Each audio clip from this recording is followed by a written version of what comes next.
Welcome, fellow thrill seekers, to a gripping episode of Carrion Creature Feature, where the tales of terror transcend the prison walls. Tonight, we unlock the secrets of the penitentiary with scary true prison stories. Get ready for spine-chilling narratives that echo through the cells and send shivers down your spine. Before we descend into the abyss, make sure to subscribe, hit the like button, and ring that notification bell to stay updated on the latest horrors from Carrion Creature Feature. Your support fuels our journey into the unknown. Share your own scary stories or comments below. The night is young, and the sinister tales are about to unfold. Dim the lights, steel your nerves, and let the haunting begin as we explore the eerie mysteries within the prison gates. I walked out of the prison gates with a newfound appreciation for freedom. 2 years behind bars had changed me, reformed me, and now all I wanted was a chance to rebuild my life. State prison had been my wake-up call, a harsh reality that steered me away from the destructive path I'd been on. The prison experience wasn't as bad as the movies portrayed. Sure, the food was terrible and there were a few bad characters lurking around, but for the most part, people kept to themselves. Card games, board games, and passing time without incident became the routine. But there was one memory, one horror that I couldn't shake off, no matter how much I tried to move forward. His name was Tyrese, but everyone called him Ty. A towering figure, Ty had a penchant for bullying smaller inmates. It was an unspoken rule. You either fought back or became his pawn. One day, a fresh-faced 18-year-old white kid entered our cell pod. Baby-faced and inexperienced, he became Ty's immediate target. The bullying began small at first, giving up a seat or surrendering commissary. But soon it escalated to physical abuse, with pushes and slaps becoming a daily occurrence. One day, the pod boss checked the kid's paperwork and discovered he was more of a victim than a perpetrator. The kid had been in and out of foster care since he was 12 years old. The last place he was at seemed to be a nice family, but the father of the house was into some sick shit. Apparently, the foster father was targeting not only the kid, but 2 other smaller children. When the kid turned 18, he was promptly booted from the house. But the kid didn't forget, promising to rescue the others. After 2 weeks, he made good on his promise by knocking on the front door and blowing the father's head off with a shotgun when he answered it. The whispers among the older inmates grew more serious.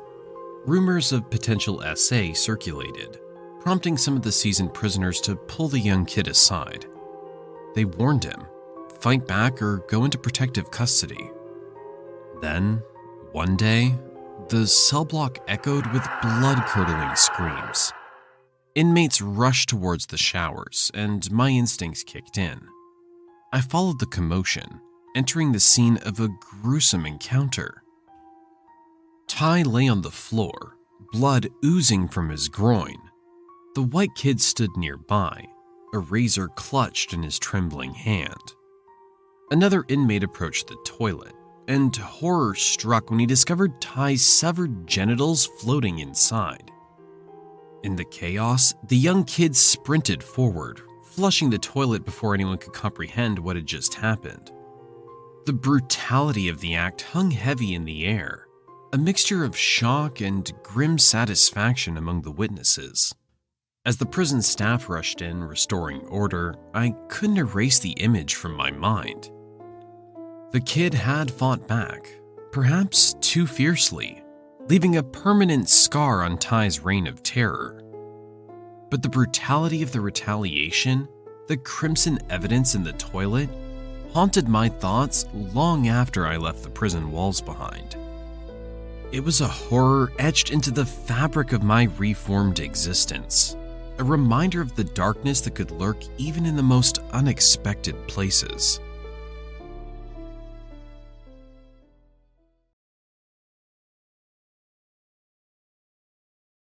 My name is Judy, and I was sent to a federal detention center for women while awaiting trial for tax fraud. Little did I know that my time in this purgatory would lead me to witness horrors beyond my imagination. For some background, a detention center houses inmates awaiting trial, or in some cases, extradition to another country. Think of it like a jail for the federal government. You haven't had your court date yet, but the federal government is afraid you might pop smoke and escape to a country without extradition. I spent my first few days like many other detainees, going over my legal paperwork, calling friends and family, and preparing myself for a life of incarceration. Did you know the feds have an 85% conviction rate? At least, that's what my lawyer told me when he tried to get me to agree to a 10-year plea deal. I was determined to fight tooth and nail to stay free and promptly rejected the offer. However, as my court date loomed closer, I couldn't help but feel like I had made a big mistake. As days turned into an agonizing routine, a group of 4 Haitian women entered the detention center. I remember thinking they reminded me of Miss Cleo, the psychic from those info commercials that came on TV at night. They were pretty much harmless and kept to themselves. I think they were awaiting extradition back to Haiti after running some kind of scam. The thing that stood out the most was their practice of voodoo and black magic. Their mysterious presence sent shivers down my spine, and the air around them seemed to crackle with an otherworldly energy when they got together for impromptu rituals in the rec room. One fateful day, chaos erupted at the phone station. Kwanda, a large black detainee, attacked one of the Haitian women while she was trying to use the phone. The brutal assault left the Haitian woman severely injured, and Kwanda's unbridled aggression went unpunished, as no one dared to snitch. Kwanda reveled in her newfound status, boasting about her violent exploits. The atmosphere within the detention center grew tense, and I found myself constantly on edge, silently navigating the dangerous currents that surged through the confined space. One ominous evening in the rec room, I sat mere seats away from Kwanda as the room emptied in an unspoken accord. The TV flickered and died, leaving only me and Kwanda in the eerie silence. Suddenly, the remaining 3 Haitian women burst into the room, swiftly overpowering Kwanda. The air grew thick with tension as they subdued her, and the leader of the Haitian women blew a white powdery substance into Kwanda's face. Immediately, Kwanda went limp, her eyes frozen in terror. With cruel efficiency, the other 2 women exposed Kwanda's chest, while the leader took out a razor and began to carve strange symbols into her flesh. I watched in horrified silence as Kwanda's tear-filled eyes pleaded for mercy. The lead Haitian woman, eyes fixed on me, explained in a thick accent, "She mocked, forever slave to our magic." With a triumphant sneer, they spat in Kwanda's face. The lead woman approached me, and with a blood-covered hand, she marked my face. "This be the deal, little one. You be marked like her, only innocent. You go causing trouble, and a whole lot of hurt be coming your way. But you be silent, and Papa make sure you right as the rain." I sat frozen in fear, nodding my head in agreement to the Haitian woman's warning. In a blink of an eye, the group exited the rec room, discarding the blood-soaked razor into a trash can. After several minutes, Kwanda started to scream as her paralysis wore off, causing the guards to descend on the scene. True to my word, I stayed silent, even when the guards threatened to charge me with the assault due to the blood on my face. And just as the Haitian woman promised, good fortune found me in turn. Months later, a technicality freed me from the clutches of the legal system, sparing me from the looming sentence. Embracing my newfound freedom, I sought solace in rebuilding my life. As I moved forward, the curse seemed to cling to Kwanda in the form of night terrors and a series of unfortunate events that continue to plague her. The blessing bestowed upon me manifested in unexpected ways. I met a good man, and the promise of a family unfolded before me. In the end, I couldn't shake the eerie belief that my silence had spared me from a darker destiny, leaving Kwanda to bear the full weight of the curse.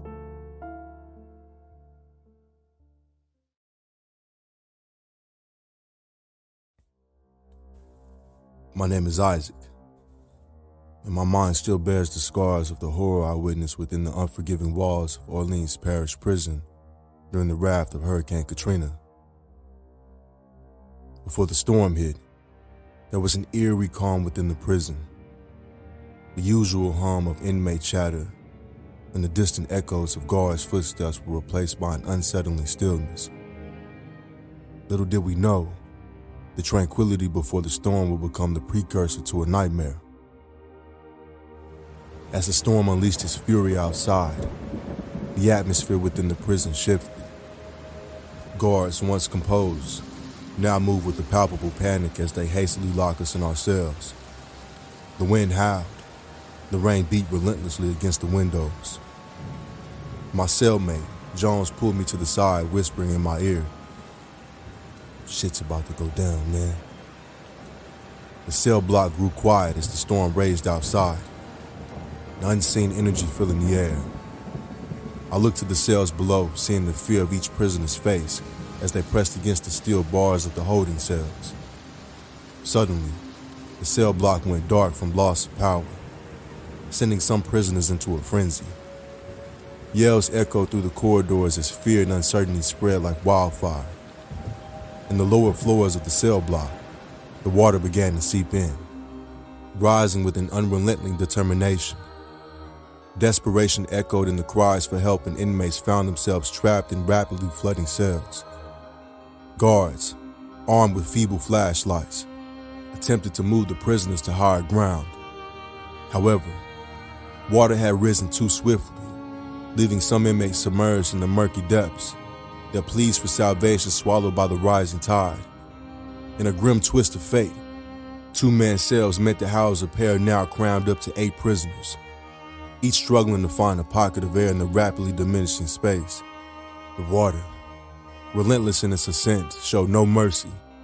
The cells turned into submerged chambers of despair, the stench of fear mingling with the oppressive air. "They gotta get us out of here," I said, looking at Jones for reassurance. Jones looked at me with a cold, hard look. "Nah, bro. They ain't about to risk their asses for us." I prayed he was wrong, but soon the guards, overwhelmed and ill-equipped, abandoned their posts. The dark, cramped cells became watery tombs. We attempted to stop the flow of water into our cell by jamming mattresses under the door. The flooding was too much, and soon the brownish water overcame our makeshift dam. Every hour it rose until it stopped at our chest. We languished without food or fresh water for days, surviving off soups and snacks we had bought from the commissary. The hallways filled with stagnant water, and human waste drifted freely about. In the darkness, desperation and the ceaseless walls of those succumbing to the brutal conditions drove some mad. In the oppressive heat, bodies began to bloat, mingling with the sewage and the dirty water to create a cesspool, a grotesque testament to the cruel dance between life and death that festered within the bowels of the prison. Rescue finally arrived a week later, the delay an agonizing testament to the apathy of prison officials.